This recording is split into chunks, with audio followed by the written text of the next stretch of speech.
கேட்கலையா? ஒன்றே உலகம் பிறப்போக்கும் எல்லா உயிர்க்கும். கேக்குதா? கேக்குதுயா, கேக்குது, சொல்லுங்க, பேசுங்க. திருக்குறள் உலக நூல் என்கிற அளவிலே நடைபெறுகின்ற 100 நாள் 100 தலைப்பு 100 மாநாடு 100 மலர்கள் என்கிற வகையிலே அமைந்திருக்கின்ற இந்த உலக சாதனை கிண்ண சாதனை மாநாட்டினுடைய வழிகாட்டு நெறி ஆய்வு கட்டுரையாக அமைவது இந்த ஆய்வு. பண்பாட்டியல் சிந்தனைகள் என்கிற வகையிலே மிக சிறப்பான அருமையான உறுதியான தரவுகளோடு சுந்தர எல்லப்பனையா அவர்கள் மிகச் சிறப்பாக தன்னுடைய ஆய்வை தந்திருக்கிறார்கள். அவர்களுக்கு என்னுடைய மகிழ்ச்சியையும் வாழ்த்துக்களையும் தெரிவித்துக் கொள்கிறேன். இன்று கல்வி, திருவள்ளுவர் சிந்தனையில் கல்வியியல் சிந்தனைகள் எப்படி திருக்குறளில் இடம்பெற்று இருக்கின்றன என்பதை பற்றிய ஒரு ஆய்வாக இந்த ஆய்வு நிகழ்கிறது. கல்வி என்பது அறியாமையை அகற்றும் ஒரு கருவி. இருட்டுக்கு வெளிச்சம் போலும் அக இருளையும் புற இருளையும் அறியாமை இருளையும் அகற்றும் கருவி. உள்ளத்தில் புதைந்து கிடக்கும் உணர்வுகளை கல்வி எடுத்து வெளியே காட்டுவது. பட்டை தீட்ட தீட்ட பளபளக்கும் வைரம் போல கல்வி என்னும் சாணையில் தீட்ட தீட்ட அறிவு ஒளி வீசுகிறது. அறிவை ஒளி வீச செய்து வாழ்க்கையை வடிவமைக்கும் ஆற்றலே கல்வி. அதனை முறைப்படி பெறுவதற்கான கட்டமைப்பே பள்ளிக்கூடம். பொதுவாக கல்வி என்பது கல்வி நிலையங்களில் சென்று படிப்பதையே குறிக்கிறது. திருக்குறளில் பரவி கிடக்கும் கல்வியியல் சிந்தனைகளை ஆராய்வதே இக்கட்டுரையின் நோக்கமாக அமைகிறது. கல்வியின் நோக்கம். நாம் ஒவ்வொருவரும் கல்வி கற்கிறோம் என்று சொன்னால் நம்முடைய அறிவை செம்மைப்படுத்தி வாழ்வை பண்படுத்தி வாழ்வைக்கு வேண்டிய நல் விழுமியங்களை ஈட்டிக் கொள்வதற்காக கல்வியை கற்கிறோம். தான் கல்வியின் நோக்கமாக இருக்கிறது. முதல் அதிகாரத்திலேயே கற்றதனால் ஆய பயன் என்பது வாலறிவன் நற்றால் தொழார் எனின். இந்த வாலறிவை பெறுகின்ற நோக்கம். வாலறிவனை தழுவுவதற்கு என்று சொன்னால் அவனைப் போல நாமும் வாழ வேண்டும் என்கிற நோக்கத்தில் வாலறிவை பெறுவது என்பது ஒரு நோக்கம். குறள் 2. உலக உறவுக்காக நாம் சான்றுணையும் கற்கிறோம். அது எதற்கென்று சொன்னால் உலக உறவுகளை பேணுவதற்காக. குறள் 397. வருகின்ற 7 பிறவிகளிலும் தொடர்ந்து பயன்பெற வேண்டும் என்ற நோக்கம். 398. தாம் இன்புறுவது உலக இன்புற கண்டு மகிழ்ந்தது. 399. கேடில்லாத விழுமிய செல்வத்தை பெறுவதற்கு. குறள் 400. கற்று கண்ணஞ்சாதி செல சொல்லி காலத்தால் தக்கது அறிவது. 722. 686. கற்றார் முன் கற்ற செல சொல்லி தன்னுடைய அறிவை வெளிப்படுத்துவது. குறள் 722. தான் கற்ற மிக்காருள் மிக்க குழல். 724. நல்லவர் கூட்டத்தில் அஞ்சாமல் பேசுவதற்கு. குறள் 729. இந்த நோக்கங்களை அடிப்படையாக கொண்டுதான் நாம் கல்வியை கற்கிறோம். வாழ்வுக்கு வேண்டிய பொருளை ஈட்டுவதும் கல்வியின் ஒரு நோக்கம். பொருள் அல்லவரை பொருளாக செய்தல்.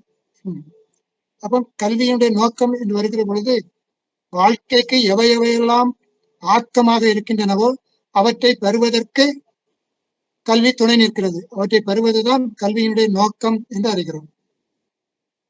எவற்றை கற்க வேண்டும்? அறிவு பெறுவதற்காக, அறிவை ஒளி தீட்டி ஒளி வீச செய்வதற்காக கல்வியை பெறுகிறோம். உலகத்தோடு ஒட்ட ஒழுக கற்க வேண்டும். 140. கற்றறிந்த மெய்யுணர்வாளர் பிறவாமைக்கான வழிகளை காணுதல். 356. கற்பவை கற்றல். கற்க கசடர கற்பவை கற்றவை நிற்க அதற்கு தக. இப்ப கற்பவை கற்க வேண்டும், கற்றவை நிற்க வேண்டியவற்றை கற்றல். எண்ணும் எழுத்தும் கற்றல். 392. ஒற்றும் உரை சார்ந்த நூலும் கற்றல். 581. கற்றதை விரித்துரைக்க தேவையானவற்றை கற்றல். 650. ஆராய்ந்த கல்விக்கானவற்றை கற்றல். 684. கற்றாவும் கற்ற செலச் சொல்வதற்கானவை கற்றல் 722. அவை அஞ்சா மாற்றம் கொடுத்தற்கானவை கொடுத்தல் பொருட்டு கற்றல் 725. அரணும் பொருளும் அறிந்து சொல்வதற்கானவற்றை கற்றல் 644. பிறர் விரும்புமாறு சொல்வதற்கானவற்றை கற்றல் 646. ஏனையோர் கண்ணுடையர் என்று சொல்வதற்கானவை கற்றவர்கள் கண்ணுடையவர், கண்ணுடையவர் என்று சொல்வதற்கானவற்றை கற்றல் 393. நுண்ணவைக்கு அஞ்சாதவற்றை அவையில் சென்று அச்சப்படாமல் பேசுவதற்கானவற்றை கற்பது. சொல்லேர் உழவருடைய பகையை மாற்றுவதற்கு என்று இப்படி எதை எதை கற்க வேண்டும் என்பதற்காக சொல்லக்கூடிய பல சிந்தனைகள். இவற்றை கற்பதனால் அந்தந்த நிலையில் இருந்து மேம்பாடு அடைகிறோம் அல்லது தீவையா இருந்து அவற்றிலிருந்து விலகுகிறோம். விலகுதல் சேருதல் என்கிற இரண்டு நிலையிலும் அமைவதற்கு கல்வி காரணமாகிறது. ஆனாலும் ஆக்கம் கருதி ஊக்கத்தை நமக்கு அளிக்கின்ற அந்த கல்வி, மேம்பாட்டுக்கான கல்வியை கற்பது நமது நோக்கம். அதையே கற்க வேண்டுவதாக அமைகிறது. கற்கும் முறைகள், கல்வி எப்படியெல்லாம் கற்கப்படுகின்றன கற்பிக்கப்படுகின்றன என்பதெல்லாம் கற்கின்ற முறைகள். இங்க கல்வி கற்கும் முறைகள்.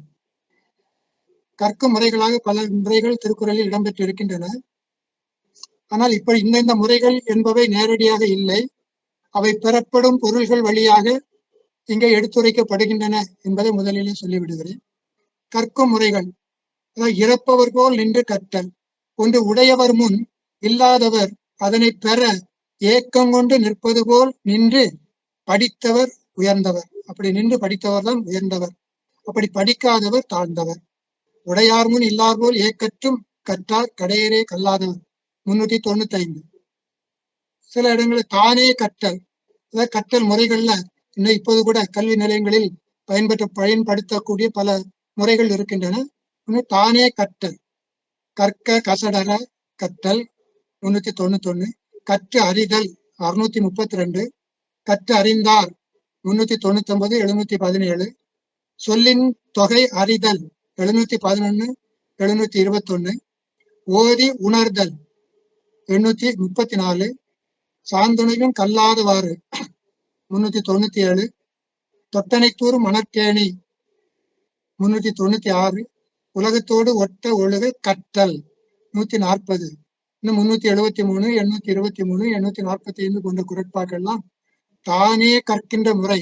இப்ப பிறருடைய துணை இல்லாமல் தான் முயற்சி எடுத்து கற்கின்ற முறைகள் என்று தானே கற்றல். ஆசிரியர் வழி கற்றல். கற்கிலனாயினும் கேட்க. இப்போது இருக்கிற கல்வி முறை பெரும்பாலும் கேள்வி முறையில் அமைந்தவை. ஆசிரியர் சொல்ல மாணவர்கள் கேட்டு கற்கின்ற முறைதான் இப்பொழுது பெரும்பான்மையாக நடைமுறையில் இருக்கிறது என்பது. கற்கிலனாயினும் கேட்க 414. ஒழுக்கம் உடையார் வாய்ச்சொல் கேட்டல் 415. நுணங்கிய கேள்வியர் வழி கற்றல் 419. நிறைமொழி மாந்தர் வழி கற்றல் 28. செம்பொருள் கண்டார் வாய்ச்சொல் கற்றல் 91. இப்படி ஆசிரியர் வழி நாம் கற்கின்ற முறை. ஆய்வின் வழி கற்றல். சில இடங்கள்ல சில பொருள்களை ஆய்வு செய்ய வேண்டி இருக்கிறது. இந்த நாம் செய்கின்ற இந்த முறைகள் எல்லாம் ஆய்வின் வழி நிகழ்வுகள். அந்த ஆய்வின் வழி கற்றல் என்பது அறிவு உரு ஆராய்ந்த கல்வி 684. கற்று கண் அஞ்சான் தக்கது அறிவது 686. நவில் தரும் நூல்நயம் போலும் 783. கல்வி திறனறிந்தான் தேர்ச்சி துணை 625. மதிநுட்பம் மூலோடு உடையார்க்கு அதிநுட்பம் எவ்வளவு 636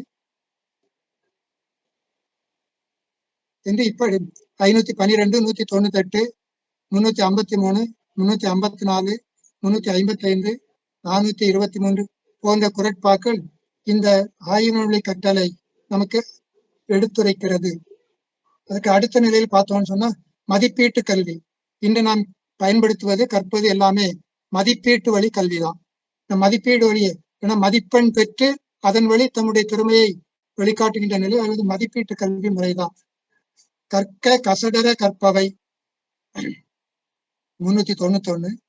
ஓப்ப தலைக்கூடி உள்ள பிரிதல் 394, உலகு இன்புற காணுதல் 399, தொட்டனைத்தூர் மணற்கேணி 396, நூலோர் தொகுத்தவற்றுள் எல்லாம் தலை 322, கல்லாதான் ஒட்பம் களிய நன்று 404, விலங்கொடு மக்கள் அணையர் 410, கற்றறிந்தார் கல்வி விளங்கும் 717. ஆவண கல்வி, ஆவணங்களை மூலம் கற்பது. இந்த கல்வெட்டு கல்வி, சொப்பேட்டு கல்வி, ஏட்டு கல்வி, இப்படியெல்லாம் இருப்பதை போல ஆவணங்களை கொண்டு கற்றல். நாம் படிக்கின்ற கல்விகள் பெரும்பாலும் ஆவண கல்விதான். வரலாறு படிக்கிறோம் என்று சொன்னால் எழுதி வைக்கப்பட்ட வரலாறு ஆவண கல்வி முறைதான். மறைமொழி காட்டுகிறோம் 28, நிரம்பிய நூலை கோட்டி கொள்ளல் 401, எப்பால் நூலோர்க்கும் துணிவு 533, நவில்தோறும் நூல் நயம் 783, அறுதொழிலோர் நூல் மறப்பர் 560, விழுப்பத்து வேண்டும் பணுவல் துணிவு. இப்படி பல குரட்பாக்கள் அமைந்திருப்பதை நாம் எண்ணி பார்க்கலாம். குழு கல்வி, இப்பொழுது பள்ளிகளில் நடைபெறுவதெல்லாம் குழு கல்வி முறைதான். பல மாணவர்களை ஒன்றிணைந்து கற்கின்ற அந்த நிலை குழு கல்வி. அது மட்டுமல்ல, வகுப்பறைகளில் கூட ஆசிரியர்கள் பல குழுக்களை உருவாக்கி, இந்த ஒப்பார் குழுக்கள் அப்படிம்பாங்க, சில குழுக்களை உருவாக்கி செயல்படுத்துகின்ற நிலை இப்பொழுதும் இருக்கிறது. ஓப்ப தலைக்கூடி உள்ள பிரிதல் 394, மேற்பிறந்தாராயினும் 409, உலகத்தோடு ஒட்ட ஒழுகல் 140. வகுப்பறை கல்வி, இப்பொழுது நடைபெறுகிற கல்வி எல்லாம் வகுப்பறை கல்வி. நேரடியாக பெறுகின்ற கல்வி எல்லாம் வகுப்பறை கல்விதான். அரங்கின்றி வட்டாடியற்ற, அரங்கத்தினுள் சென்று கற்பது குறள் 401, கூத்தாட்டு அவைக்குழாத்தட்டை 327, தொட்டனைத்தூர் மணற்கேணி 396, கண்டு கேட்டு உண்டு உயிர்த்தும் உற்றறியும் ஐம்புலனும் ஒன்றடி கண்ணே உள. இந்த காமத்துப்பால் குறள் மாணவர்கள் கற்கின்ற முறைக்கு மிக பொருத்தமான ஒரு குறட்பாக இருப்பதை காண முடியும். கல்வியினுடைய 5 படிநிலைகள் இந்த குறளில் அமைந்திருக்கிறது. கண்டு கேட்டு உண்டு உயிர்த்து உற்றறிதல். கண்டு காணுதல், நாம் கற்கின்ற சூழலை மற்றவர்களோடு இணைந்து காணுதல், அந்த சூழலுக்கு ஏற்ப தம்மை மாற்றிக்கொள்ளுதல் காணுதல். கேட்டல், ஆசிரியர் சொல்கிறார், பிற மாணவர்கள் சொல்லுகிறார்கள், அதை நாம் கேட்கிறோம் கேட்டல். உண்டு, இப்படி சொன்னதை நாம் உள்வாங்கிக் கொள்கிறோம், மனத்தில் பதித்து உள்வாங்கிக் கொள்கிறோம் உண்டு. உயிர்த்து, உள்வாங்கிக் கொண்டவற்றை சிந்திக்கிறோம், இப்படி இருக்க அப்படி இருக்கிறது என்பது சிந்தித்து பார்க்கிறோம் உயிர்ப்பு. உற்றறிதல், தொட்டறிதல். தொட்டறிதல்னா இங்க சோதனை செய்து அறிதல். நாம் அவர் கற்றதை வெளிப்படுத்துகின்ற பொழுது அதை சோதனை முறையிலே வெளிப்படுத்தி காட்டுவது உற்றறிதல். அது குறள் 1101. இது 5 படிநிலைகள், கல்வி கற்பவருடைய 5 படிநிலைகளை காட்டுகிறது. காண்கிறான், கேட்கிறான், கேட்டவற்றை உண்கிறான், அதை திருப்பி அசை போட்டு பார்க்கிறான், அதை சோதனை செய்து பார்க்கிறான். இப்படி 5 படிநிலைகள் அறிவதை பார்க்க முடியும். அறிதொறியும் அறியாமை கண்டற்றார். மேல் கற்க கற்க இன்னும் போதாது என்று அந்த ஏக்கத்தோடு கற்பதுதான் கற்பினுடைய இந்த கல்வியினுடைய வகுப்பறை கல்வியினுடைய நோக்கம் என்பதை தெரிந்து கொள்ள வேண்டும். அடுத்தது கற்பிக்கும் முறைகள். கற்பிக்கின்ற முறைகள், ஆசிரியர் கல்வியை கற்பிக்கின்றார் என்று சொன்னால் ஆசிரியர் கற்பிக்கின்றார், தானே கற்பிக்கிறார்கள், தானே கற்றுக்கொள்கிறோம். இப்பொழுது இணையவழி கல்வி எல்லாம் வந்துவிட்டது. இவற்றையெல்லாம் பார்க்கும்போது இணையவழி கல்வி, தொலைதூர கல்வி, திறந்த வழி கல்வி, இவையெல்லாம் கற்கின்ற முறைகள் தான். ஆனால் திருக்குறளில் இடம்பெறுகின்ற அப்படி கற்பதை பார்த்தோம்னு சொன்னா பொதுக்கல்வி முறை இருக்கிறது. எண்ணும் எழுத்தும் கண்ணன தகும், அது பொதுக்கல்வி முறை 392. செயல்முறை கல்வி, கூத்தாட்டு அவைக்குழாத்தட்டை 332. அதாவது ஆசிரியர் கற்பித்தால் மட்டும் போதாது, அதை மெய்ப்பாடுகளோடு, அதாவது கூத்து நிலையத்தில், கூத்து அறையில், ஒரு கூத்து நடைபெறுகின்ற இடத்தில் கூத்தை நடத்துபவன் இந்த பொம்மைகளை எப்படியெல்லாம் ஆட்டி ஒரு காட்சி பொருளாக்கி காட்டுகிறானோ அதே போல இந்த ஆசிரியர்கள் தம்மை அந்த நிலைக்கு ஆட்படுத்தி மெய்ப்பாடுகளோடு கற்பிக்கின்ற பொழுது அது எளிதில் அவர்களை சென்று அடைகிறது என்று பார்க்கிறோம். இந்த மாதிரி ஆராய்ச்சி கல்வி, அறிவு ஒரு ஆராய்ந்த கல்வி 684, அரும்பயன் ஆயும் கல்வி 198, அவையறிந்து ஆராய்ந்து சொல்லுதல் 711. இப்படி ஆராய்ச்சி கல்வியை முறையாக கற்றல் என்று பார்க்கிறோம். அதே மாதிரி வகுப்பறை கல்வி அரங்கின்றி வட்டாடியற்றே 401. அரங்கத்திற்குள் நின்று கற்கின்ற அந்த கல்வி முறை. இதை தவிர நாம் இப்பொழுது இருக்கின்ற இந்த கல்வி முறைகளையும் எண்ணி பார்க்கலாம். இந்த இணையவழி கல்வி, தொலைதூர கல்வி, திறந்த வழி கல்வி, அஞ்சல் வழி கல்வி, இப்படி பல முறையில் இன்று கல்வி முறைகள் இருக்கின்றன. முதியோர் கல்வி, மாலை நேர கல்வி, இப்படி பல இவற்றையெல்லாம் நான் கருத்தில் கொண்டு ஒவ்வொன்றாக பொருத்தி பார்க்க முடியும். அப்படி பொருத்தி பார்க்க உங்களுக்கு அதை விட்டு விடுகிறேன். அப்படி பல நிலைகளில் அறையலாம்.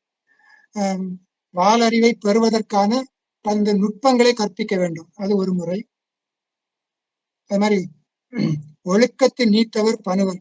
ஒழுக்கத்தை நீத்தவர் அப்படின்னு சொன்னா அந்த வாழ்க்கை நெறிகளை நன்கு அறிந்து பழகி சிறப்பு சேர்த்திருக்கின்ற பெரியவர்கள், அவர்களுடைய பணுவல், அவர்கள் சொன்ன வாய்மொழிகள், அவர்கள் சேர்த்து வைத்திருக்கின்ற இந்த இருக்கக்கூடிய சமய நூல்கள் எல்லாம் ஒழுக்கத்தை நீத்தவர் கற்பித்த அந்த வாய்மொழிகள் தான். அவைகள் எல்லாம் கற்பித்தல். அதுபோல உளவியல் அடிப்படையில் கற்பித்தல். மனத்தின்கண் மாசுகளை அகற்ற மனத்துக்கண் மாசிலன் ஆதல் 34. படிரிலவான் செம்பொருள் கண்டார் வாய்ச்சொல், அது மெய்ப்பொருள் கல்வியாக அமைகிறது 91. மனப்பாட கல்வி. இன்னைக்கு மனப்பாடம் என்பது எல்லா இடத்திலும் இருக்கின்ற ஒரு முறை. மரப்பினும் ஓத்து கொள்ளலாகும். பார்ப்பான் பிறப்பொழுக்க கொண்டு கூடும். மரப்பினும் ஓத்து கொள்ளலாகும். அதான் மீண்டும் மீண்டும் கற்றல். மறந்ததை மீண்டும் மீண்டும் கற்று அதை நினைவுபடுத்திக் கொண்டு சொல்வது மனப்பாட கல்விக்கு. இந்த நினைவாற்றல் பயிற்சிக்கு அது ஒரு காரணம். நினைவாற்றல் பயிற்சி செய்பவர்கள் கூட இந்த குறள் பொருந்தி இருக்கிறது என்பதை பார்க்கிறோம் 134. அதுபோல உலக கல்வி, உலகத்தோடு ஒட்ட ஒழுகல் பழகற்றல், குறள் 140. அது மாதிரி ஒத்தது அறிவான் உயிர் வாழ்வான், இதெல்லாம் உலக கல்வியை நம் யாதானும் நாடாமல் ஊறாமல், இதெல்லாம் உலக கல்வியை நமக்கு கற்றுக் கொடுக்கிறது. உலக கல்வியை வெளியே கற்றல். செயல்முறை கற்பித்தல், அதான் கூத்தாட்டு அவைக்குலாம் என்பதில் ஆசிரியர் நடைமுறையிலே தம்மை மெய்ப்பாட்டுகளோடு கற்பித்தல் செயல்முறை கல்வி ஆகிறது. ஆராய்ச்சி கல்வி, ஏற்கனவே சொன்னது போல இது எப்பொருள் எத்தன்மை தாயினும் அப்பொருள் மெய்ப்பொருள், எப்பொருள் யார் யார் வாய் கேட்பனும் அப்பொருள் மெய்ப்பொருள் காணுது ஆராய்ச்சி கல்வி. கற்பவர் கசடர கற்றல் பொதுக்கல்வி. வகுப்பறை கல்வி, அரங்கின்றி வட்டாடாமல் நிரம்பிய நூல்களை கற்றல். அரங்கின்றி வட்டாடுது, அதான் வகுப்பறை கல்வி. சட்ட கல்வி, ஐயா அவர்கள் சுந்தர இல்லப்பன் அவர்கள் சட்டக்கூறுகளை பற்றிய பல சிந்தனைகளை நமக்கு தந்திருக்கிறார்கள். சட்டம் என்பது நாட்டினுடைய ஆட்சி முறையை ஒழுங்குபடுத்துவது. ஆட்சி முறையை ஒழுங்குபடுத்துவது, அதே நேரத்துல மக்களை நல்வழிப்படுத்துவது. அதுதான் நாட்டினுடைய சட்டம். சட்ட நூல்களை கற்பித்தல். அந்தண நூற்கும் ஆதியாய் நின்றது என்று சொல்கிற பொழுது அந்தண நூல் என்பது வேதம் இல்லை, அது நாட்டினுடைய ஆட்சி முறைகளை சொல்லக்கூடிய நூல். அது செந்தன்மை பூண்டவர்கள் ஆக்கி வைத்திருக்கின்ற அந்த நூல், அதான் சட்ட நூல் என்கின்ற வகையில் சட்டங்களை பற்றிய நூல் சட்ட நூல். அதுபோல நீதி நூல், முறை செய்து காப்பாற்றும் மன்னவன் நீதி நூல், நீதிமன்றங்கள்லாம் இயங்குகின்றன இந்த நீதி நூல். அதுபோல பல்தொழில், அறுதொழிலோர் என்பது ஆப்பையன் குன்றும் அறுதொழிலோர் நூல் மறப்பர் என்பதெல்லாம் அறுதொழிலோர், அதாவது கொடுங்கோல் ஆட்சி நடக்கிற பொழுது பல வகைப்பட்ட தொழில்களும் அழிந்துதான் போகும். ஆகவே அது அறுதொழிலோர் என்பது பல வகை தொழில். இன்று தொழில் இந்த பாலிடெக்னிக் என்று சொல்வாங்களே பல்வகை தொழில், அதுபோல பல தொழில்களும் அழிந்து போகும் என்பதுதான் அறுதொழிலோர் நூல் கற்பித்தல் என்று. இப்படி அது மாதிரி அரண் என்ற ஒரு அதிகாரம் இருக்கிறது. அது முழுமையும் சிவில் இன்ஜினியரிங் என்று சொல்லக்கூடிய குடிமைப்பணி பொறியியல், அந்த பொறியியல் கல்வி என்பதை அறிந்து கொள்ள முடியும். அதுபோல மருத்துவ கல்வி, மருந்து என்கிற அதிகாரம் இருக்கிறது. நூலோர் வழிமுதலா எண்ணிய 3 கற்பித்தல், அதுதான் மருத்துவ நூலுடைய அடிப்படை உண்மை. அது மருத்துவ கல்வி இருக்கிறது. அதுபோல நிலநூல் கல்வி, பூகோளம், ஜாகிரபின்னு சொல்றாங்க. பூகோளம், நிலத்தில் கிடந்தமை கால் காட்டும் குளத்தில் பிறந்தார் வாய்ச்சொல்கிற நிலத்தில் கிடந்தமை கால் காட்டும் பூகோள நூல். சமூக கல்வி, பிறப்புக்கும் எல்லா உயிர்க்கும் 972. அதுபோல மேலோர் கீழோர் என்று பாராமல் கற்பித்தல் 973. இப்படி பல்வேறு நிலையில இந்த கற்கும் முறைகள் அமைந்திருக்கின்றன என்பதை நாம் பார்க்கலாம். ஆசிரியர் மாணவர் கற்கும் முறை, கற்பிக்கும் முறை இவைகளெல்லாம் அறிந்து கொள்ள விரும்புகிறவர்கள் நன்னூல் இலக்கண நூலில் பொதுப்பாயிரத்தில் வரக்கூடிய அந்த இயல்புகளை, அந்த நூற்பாக்களை கற்றுக்கொண்டால் ஓரளவுக்கு தெளிவு இன்னும் கிடைக்கக்கூடும். அது இன்றைய நிலையில் அமைவது. ஆனால் திருக்குறளில் ஆசிரியர் என்பவர் மாணவர்களுடைய மனத்தில் படிந்திருக்கும் அறியாமை இருளை அகற்றி அறிவு வழி ஏற்றுபவர். மாணவர்களிடம் காணப்படும் குற்றங்களை, அழுக்குகளை நீக்கி தெளிவு பெற செய்பவர். ஏட்டுக்கல்வியுடன் நாட்டுக் கல்வியையும் வீட்டுக் கல்வியையும் கற்றுக் கொடுப்பவர். சமுதாயத்துடன் இணைந்து வாழும் நல்ல ஒழுக்கங்களை தானும் பின்பற்றி மாணவர்களுக்கும் கற்றுக் கொடுப்பவர். நாள்தோறும் புதிதாக கற்கும் கடமை உடையவர். இலக்கண நூலான நன்னூல் ஆசிரியரின் இலக்கணங்களை பலபட கூறும். திருக்குறள் கூறும் இயல்புகளை ஆராயலாம். எவ்வுயிர்க்கும் செந்தன்மை பூண்டொழுகும் அந்தனர். ஆசிரியர் என்பவர் செந்தன்மை பூண்டொழுகும் நல்ல மனம் படைத்தவராக இருப்பார். நிறைமொழி மாந்தர், செந்தன்மை பூண்டு ஒழுகுபவர் குறள் 30. நிறைமொழி மாந்தராக இருப்பார் 28. நூல்கள் உரைக்கும் ஒழுக்கத்தில் சிறந்தவராக இருப்பார் 21. நுண்ணிய நூல்களை கற்றிருப்பவர் 373. பகுத்துண்டு பல்லுயிர் ஓம்ப கற்றுக் கொடுப்பவர் 322.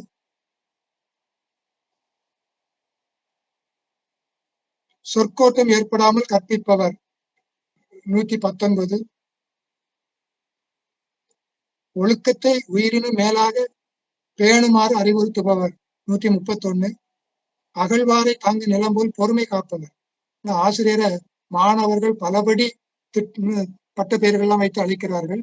கேலியும் கிண்டலுமாக செய்வார்கள். அதே நேரத்துல பிறரும் அவர்களை இழிவுபடுத்துவதற்கு வாய்ப்புகள் உண்டு. அதே நேரத்தில் ஆசிரியர் மாணவர்களை கண்டிப்பதும் உண்டு. சில நேரங்களில் அவர்களை திருத்துவதற்கு சில வழிமுறைகளை பின்பற்றுவதும் உண்டு. அது பொறுமை என்பது கல்வி நிலையத்தில் மிக மிக முக்கியமான ஒன்று. அது ஆசிரியருக்கும் தேவை, மாணவருக்கும் தேவை. அகழ்வாரை தாங்கும் நிலம் போல் குறள் 151. அரும்பயன் ஆயும் அறிவினார் குறள் 198. கூத்தாட்டு அவைக்குலாம் 299. 332. ஐயத்தின் நீங்கி தெளிந்தவர்.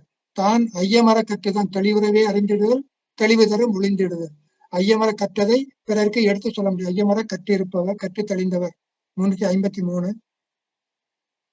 காட்சிக்கு எளியவராக இருக்க வேண்டும் 386.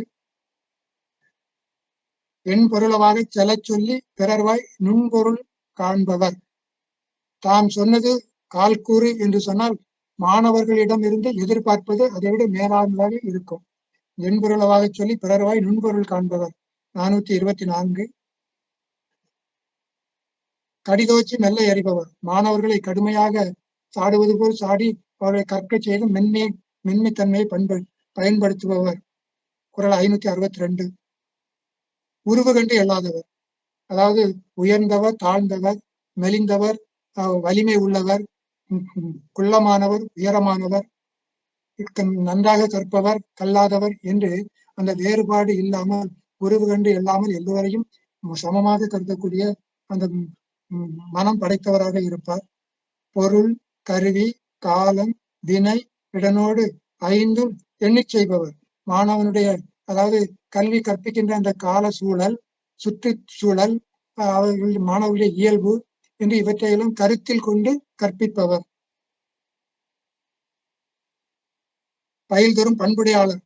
அவர் மேல் கற்றுக் கொடுக்க தானும் கற்றுக்கொண்டு பண்பு அடிப்படையில் விழுமியங்கள் என்று சொல்லக்கூடிய அந்த வாழ்வியல் விழுமியங்களை தானும் கற்றுக்கொண்டு பிறருக்கும் கற்றுக் கொடுப்பவர். உற்றவன் தீர்ப்பான் மருந்துளை செல்வானாக இருப்பார். அதாவது ஒரு மாணவனுடைய இயல்பை அறிந்து, அவனுடைய சூழலை அறிந்து, அவனுடைய அறிவு தரத்தை அறிந்து, அவனுடைய அதாவது கிரகிக்கும் நுட்பத்தை அறிந்து அவர்களுக்கு கற்பிப்பவர் தான் சிறந்த ஆசிரியர் என்று பார்க்கிறோம். இப்படி ஆசிரியருடைய பல்வேறு பண்புகளை நாம் பல குறட்பாக்கள், நேரடியாக சில குறட்பாக்கள், பெறப்படும் பொருளிலே சில குறட்பாக்கள் என்று இப்படி நாம் அமைந்து கொள்ள முடிகிறது. மாதிரி மாணவன் ஆசிரியர் இந்த பொருள் அல்லவரை பொருளாக செய்தார். மாணவன் சாதாரணமாக வருகிறான். அவனை மேம்பாடுடைய சிறந்த குடிமகனாக ஆக்கக்கூடிய பெருமை ஆசிரியரை சார்ந்த 751. பிறப்புக்கும் எல்லா உயிர்க்கும் செயல்படுபவர் 972. அதுவே மாணவன் மாணவன் ஆசிரியரிடம் எப்படி கற்க வேண்டும் என்கிற அந்த நிலையை இங்கே சொல்வதை பார்க்க முடிகிறது. எப்படியெல்லாம் மாணவன் கற்க வேண்டும், ஆசிரியர் சொல்ல அந்த நன்னூல் சூத்திர சொல்லும் மாதிரி வாவன இருவன இருந்து சித்திரப்பாவையும் அத்தகவு அடங்கி செவி வாயாக நெஞ்சு களனாக கேட்டவை கேட்டவை விடாது உள்ளத்தமைத்து கற்பவன் என்று அந்த நிலையில் அமைவதுதான் கற்கின்ற திறமை, மாணவனுடைய இயல்பு என்று நாம் பார்க்கிறோம். ஆசிரியரிடம் சென்று வகுப்பில் அமர்ந்து முறைப்படி கற்பவர் இன்றைய மாணவர். அது எதற்காக கற்கிறான்? வாளறிவு பெறுவதற்காக கற்கிறான். தம்மின் தம் மக்கள் அறிவுடையர் என்பது. அதாவது மாணவன் பெற்றோரை விட சிறந்தவனாக, ஆசிரியரை விட சிறந்தவனாக ஆக வேண்டும் என்ற நிலையில் அவன் கற்பவனாக இருக்கிறான்.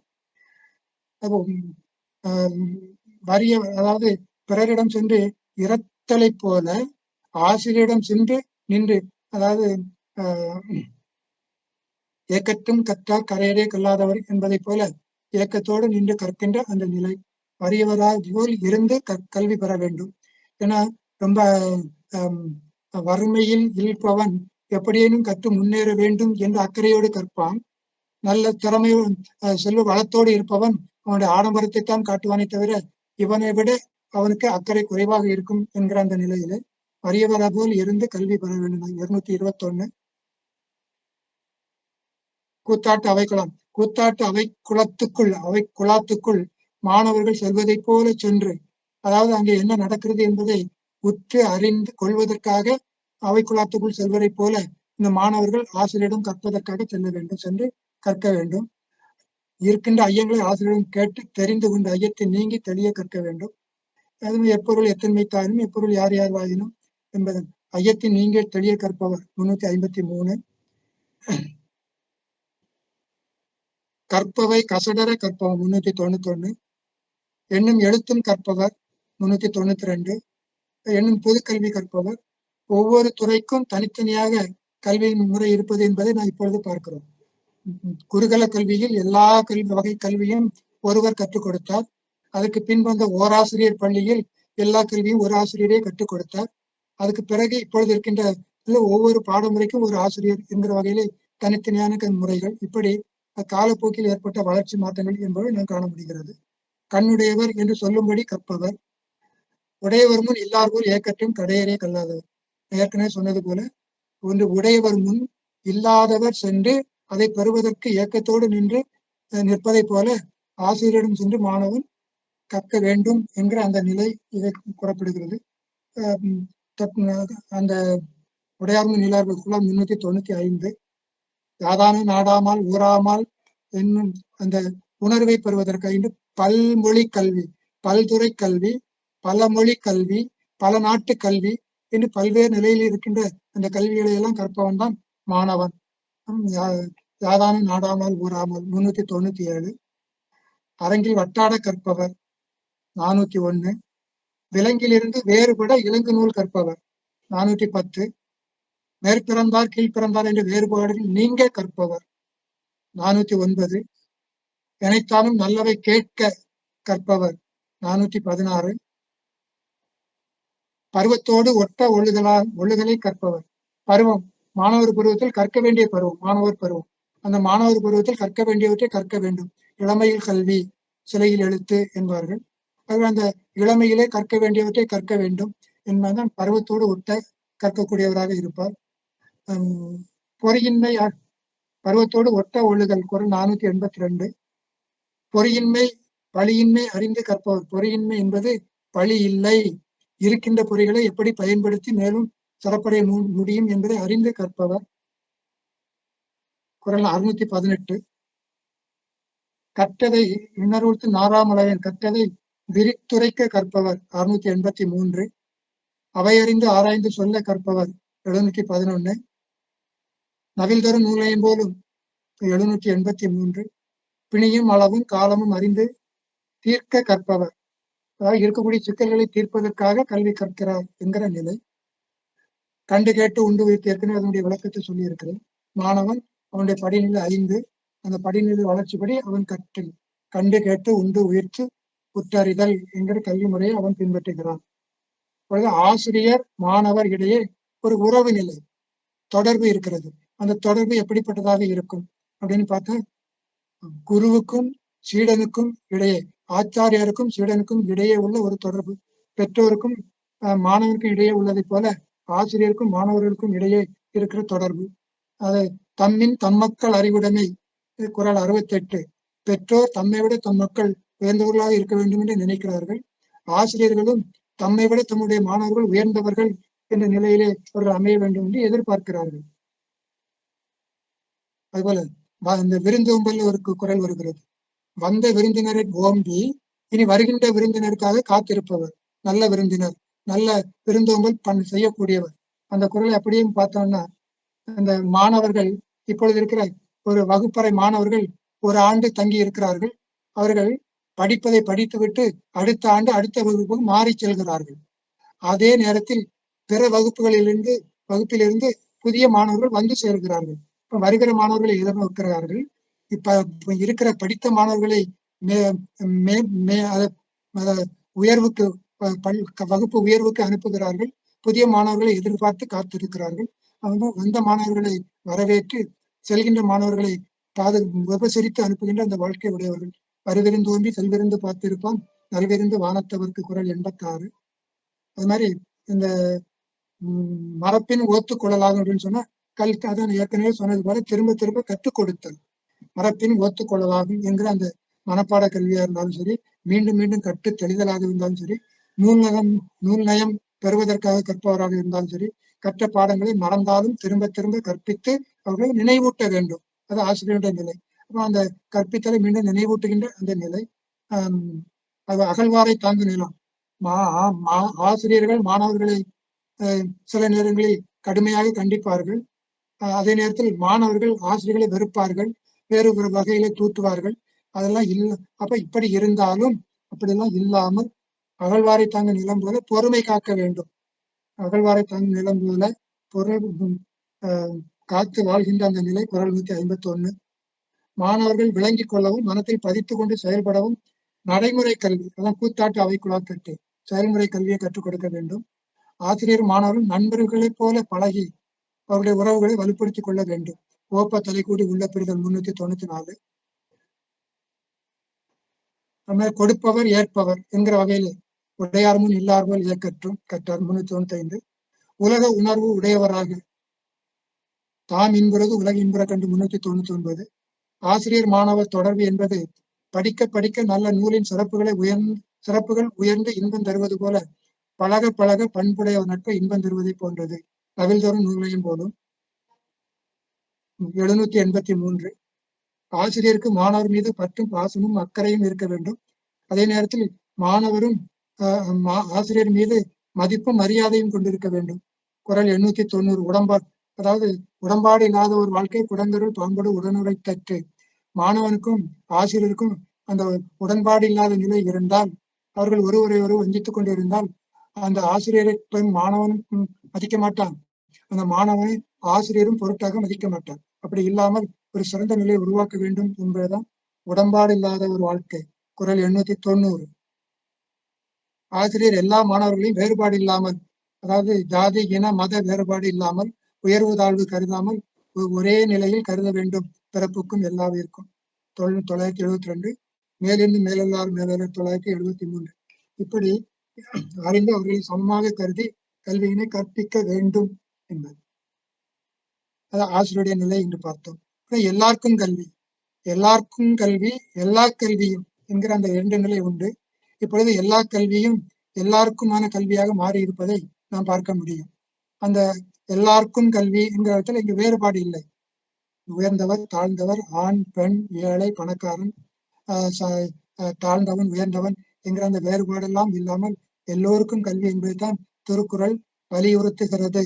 அதற்கு சான்றாக நூலோர் மெய்ப்பொருள் கண்டார், நிலநாள்பவர், வாழும் உயிர்க்கு, கற்றோர் கல்லாதவர், உடையார் இல்லார், கற்றார் கடையர், மாந்தர்க்கு, கற்றறிந்தார், ஒருவர்க்கு, களரனையர் மாத்திரையர், கற்றார் அனைத்திலர் பாடு, மக்கள் தம் மக்கள், மகற்கு, கேள்வி அவர், ஆசத்தார், எல்லாருக்கும் எல்லாம். 582.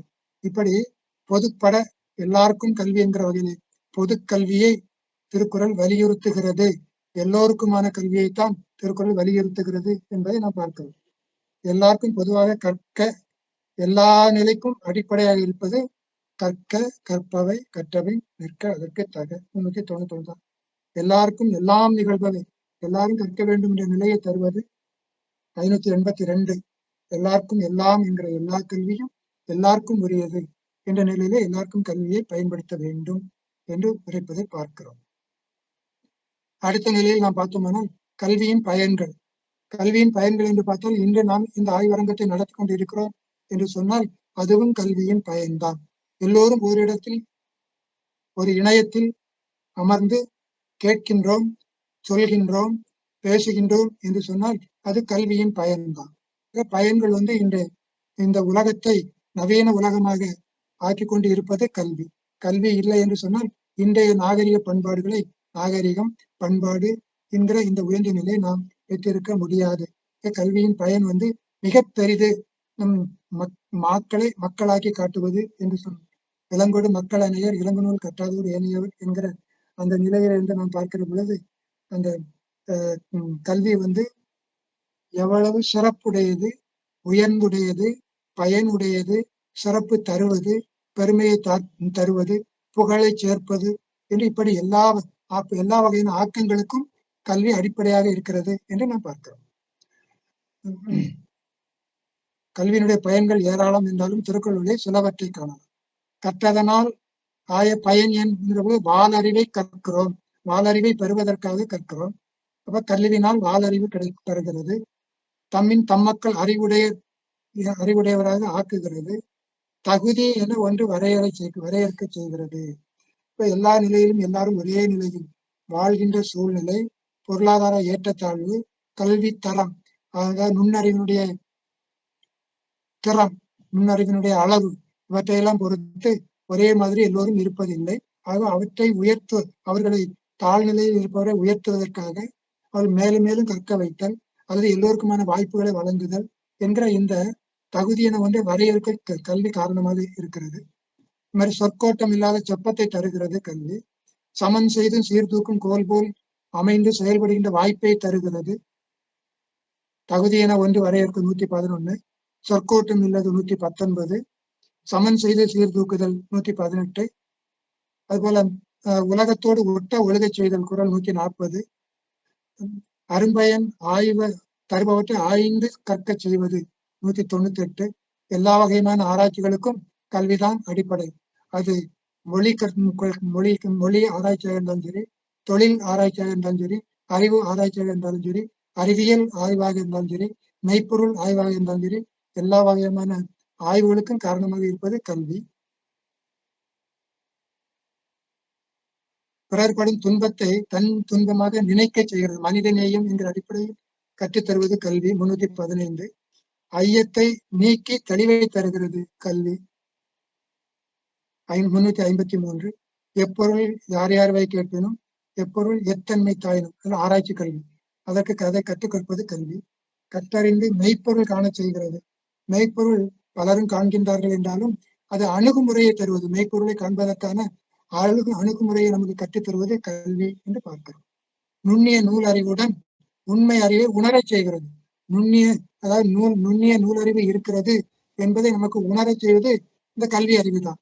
ஏட்டுக்கல்வியினை கற்று அதை கற்க இப்படி ஒன்று இருக்கிறது, அப்படி கல்லாதவர்களும் அறிவுடன் செயல்படுகிறார்கள் என்றால் அவர்கள் நுண்ணிய நூல் பல மட்டுமே உண்மை அறிவை மிகும் என்கிற அந்த உண்மை அறிவை நமக்கு அடையாளம் காட்டுவது கல்வி.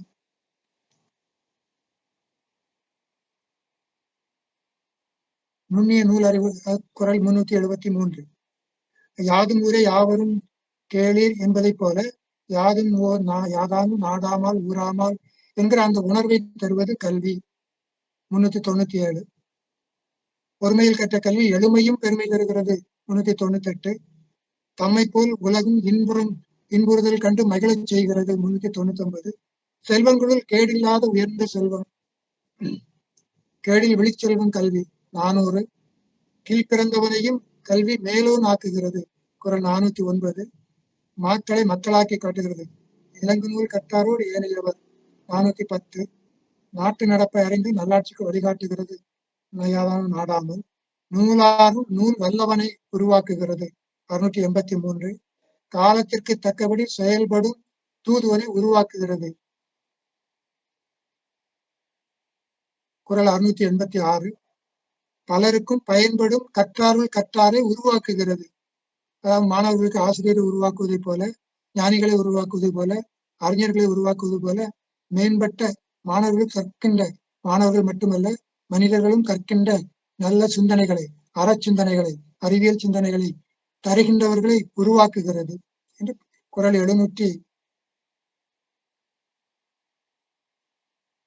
686. பலருக்கும் பயன்படும் கற்றாரை உருவாக்குகிறது. 722.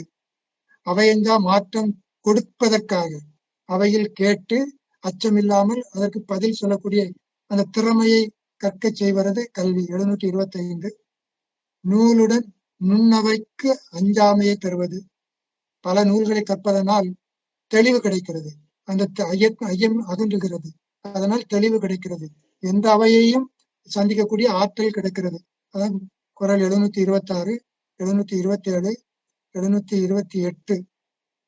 சூதாட்டத்திற்கு செல்லாமல் தடுக்கிறது, செல்லாமல் காக்கிறது கல்வி என்று பார்க்கிறோம்.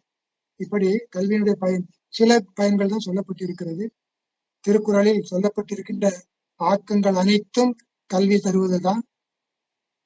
ஆக்கங்கள் இல்லாமல் சில எதிர்நிலை சிந்தனைகள் தந்தாலும் அவற்றை சொல்லி இவைகளை நீக்க வேண்டும் என்று அறிவுறுத்துவதும் கல்விதான்.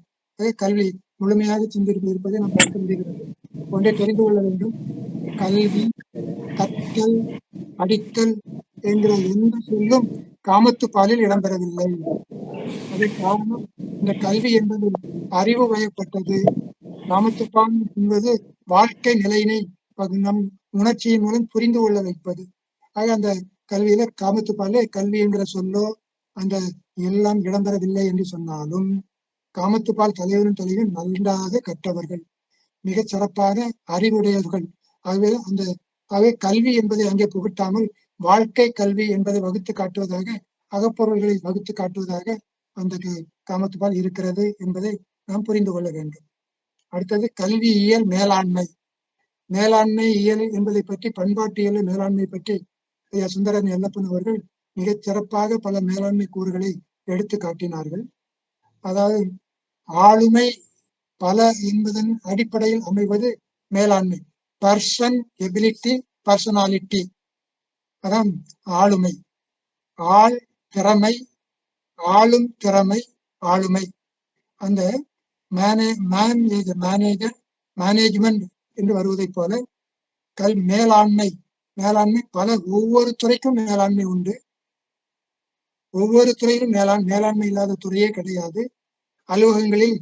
அலுவலகங்களில் மேனேஜர் என்று ஒரு போஸ்ட் இருக்கும், மேலாளர். அவர் பல ஆளுமைகளை கண்காணிக்கக்கூடியவர் மேனேஜர். அது மேனேஜ்மெண்ட் என்று இன்று தனியார் உடைமைகள், தனியார் நிறுவனங்கள் பல இருக்கின்றன. இவற்றெல்லாம் மேனேஜ்மெண்ட் என்று சொல்வார்கள், நிறுவனங்கள் என்று சொல்லக்கூடிய நிலையில ஆளுமை உடையவர் ஆள். ஆளுமைகளை இயக்குகின்ற ஆளுமை, ஆளுமைகளை இயக்குகின்ற ஆளுமை. அப்போ சக்கர அரசர்களை இயக்குகின்ற அரசர், அரசருக்கு அரசர் என்பதை போல ஆளுமைகளை இயக்குகின்ற ஆளுமை உடையவர், அதான் மேலாண்மை. அது அவர்தான் மேலாளர். அந்த நிறுவனம் மேலாண்மை என்று பார்க்கிறோம். ஒவ்வொரு துறையிலும் அந்தந்த துறைக்கு ஏற்ற மேலாண்மை தனித்தனியாக உண்டு. அந்த வகையில் கல்வித்துறையில் கல்வியியல் மேலாண்மை இடம்பெறுகிறது. திருக்குறளில் கல்வியியல் மேலாண்மை இடம்பெறுவதை ஆராய்வது இங்கு நோக்கமாக உள்ளது. எல்லா ஆளுமைக்கும் முதன்மையாக இடம்பெறுகின்ற குறள் இதனை இதனால் இவன் முடிக்கும் என்று அதனை அவன்கண் விடல். குறள் 517. அதுதான் அடிப்படையாக இருக்கிறது என்று நாம் பார்க்கிறோம். அதுபோல அரங்கில் வட்டாடுதல் ஆளுமையை வெளிப்படுத்தும். 401. முக்கியமான ஒரு குறட்பா என்று சொன்னால், பேராண்மை என்ப தருகன் ஒன்று உற்றக்கால் ஊராண்மை மற்றதன் ஏகு. குறள் 773. இப்பொழுது நாம் பார்த்தோம், அது அண்மையில் பெய்த மழையாக இருந்தாலும் சரி, வறட்சியாக இருந்தாலும் சரி, அல்லது வயநாட்டில் ஏற்பட்ட நிலச்சரிவாக இருந்தாலும் சரி, எங்கெங்கு இக்கட்டான சூழ்நிலைகள் எழுகின்றனவோ அங்கெல்லாம் யாரேனும் சிலர் உடனடியாக முதலுதவி செய்வது, உடன் உதவி செய்தல், அவர்களை காப்பாற்றுதல் போன்று எல்லோரும் தப்பித்துக் கொள்ள ஓடுவார்கள் அல்லது ஓடி ஒளிந்து கொள்ள முயல்வார்கள். அதையும் மீறி சிலர் தன்னுடைய உயிரையும் பொருட்படுத்தாமல் அவர்களுக்காக தன்னுடைய தியாக உணர்வை காட்டி உதவுகின்ற நல்ல உள்ளம் படைத்தவர்கள் இருப்பார்கள். அவர்கள்தான் மேலாண்மை தரம் உடையவர்கள். மேலாளர் என்ற இந்த மேலாண்மை உடையவர் என்று நாம் பார்க்கிறோம். அப்படி இருப்பவர் என்ற வகையில் ஒன்று உற்றக்கால், ஒரு இக்கட்டு, ஒரு சிக்கல், ஒரு சூழ்நிலை கேடு ஏற்படுகிற பொழுது தாம் உடனே வந்து அவர்களை காப்பாற்றுகின்ற அந்த திறம் உடையவர்கள். நீங்கள் அறிந்திருப்பது, எல்லோரும் அறிந்ததுதான். காவிரியில் பேருந்து கவிழ்ந்த பொழுது அந்த பேருந்தில் வந்து ஒரு நீச்சல் தெரியாத ஆசிரியர் ஒவ்வொருவராக அந்த ஆற்றில் நீந்தி அந்த குழந்தைகளை காப்பாற்றி கடைசியில் தன்னுடைய உயிரை விட்டார் என்பதெல்லாம் நாம் அறிவோம். அப்படி பல்வேறு நிலையில இந்த ஆளுமை அமைந்திருக்கிறது என்பதை நாம் பார்க்க முடிகிறது. ஆளுமை என்பது அந்தந்த சூழலுக்கு ஏற்ப சூழ்நிலையை பயன்படுத்தி கொண்டு தன்னுடைய அறிவு பயன்பாட்டு அறிவு தரத்தால் அந்த சூழ்நிலையை பயன்படுத்தி கொண்டு வருவதும் ஆளுமை என்று நாம் பார்க்கிறோம். இப்படி இந்த ஆளுமையை வெளிப்படுத்துகின்றது திருக்குறள் ஆளுமை என்று பார்க்கிறோம். இப்படி திருக்குறள் சொல்லக்கூடிய ஆளுமை மிக பலவாக இருப்பதை நாம் பார்க்க முடியும். அது நிர்வாக ஆளுமை, வருவாய் பொருளாதார ஆளுமை, இயக்க ஆளுமை, ஒவ்வொரு துறையிலும் ஆளுமை என்கிற வகையிலே தனித்தனியாக பார்க்க முடியும். அந்த நிலையிலே தெரிதல், தேர்ந்து செய்தல் குறள் 634, உலக நடைமுறை அறிந்து செய்வது 637, பொருள் கருவி காலம் இவற்றை அறிந்து செய்வது 677, நூலாறு நூல் வெள்ளம் ஆகச் செய்தல் 683, அறிவு உரு ஆராய்ந்த கல்வி இம்மூன்றின் வழி செயல்படுவது 684, படை குடி கூழ் அமைச்சு நட்பு அரண் ஆறும் அது வணிகவியல் மேலாண்மை என்கிற வகையிலே அதை நாம் சரியாக விளக்கி காட்ட முடியும். இப்படி ஆளுமைத்தன்மை நிலையில் ஒவ்வொரு நிலையிலும் சிறப்பு பொருந்தி அந்த நிலை இருப்பதை நாம் பார்க்க முடிகிறது. அது ஒரு சிறப்படைய வேண்டும் என்று சொன்னால் சிறப்பான ஆளுமை உடையவராக இருக்க வேண்டும். இந்த ஆளுமையினுடைய ஆளுமையை ஒன்று சேர்த்து தரம்பட கையாளுவது மேலாண்மை என்று பார்க்கிறோம். இப்படி கல்வியியல் சிந்தனைகள் என்கிற அடிப்படையில் பல சிந்தனைகளை நாம் பார்க்க இருக்கின்றோம். சூழலுக்கு ஏற்ப அந்த குறள்பாக்களை நேரடியாக பெறப்படும் பொருள் என்கிற வகையில் அதை பயன்படுத்தி நாம் கல்வியல் சிந்தனையை வளர்த்துக் கொள்ள வேண்டும் என்று அன்போடு கேட்டுக்கொள்கிறேன். இந்த சிந்தனைகள் எல்லாம் எதற்கு என்று சொன்னால் ஓருலக சிந்தனை என்கிற அந்த அற்புதமான ஆற்றலை, ஒருமைப்பாட்டு சிந்தனையை, ஓருலக சிந்தனையை திருக்குறள் எப்படியெல்லாம் வடிவமைத்து காட்டுகிறது என்கிற ஆற்றலை பெறுவதாக அமைந்திருக்கிறது. ஆகவே அதுதான் திருக்குறள் உலக நூல் என்று நாம் சொல்வதற்காக அமைகின்ற வாய்ப்புகள் என்று காண்கிறோம். இவற்றையெல்லாம் கருத்தில் கொண்டு கல்வியலை நாம் மேலும் பரவலாக்கி சிறந்த ஆளுமை உடையவராக திகழ வேண்டும் என்று வேண்டி நிறைவு செய்கிறேன். நன்றி, வணக்கம்.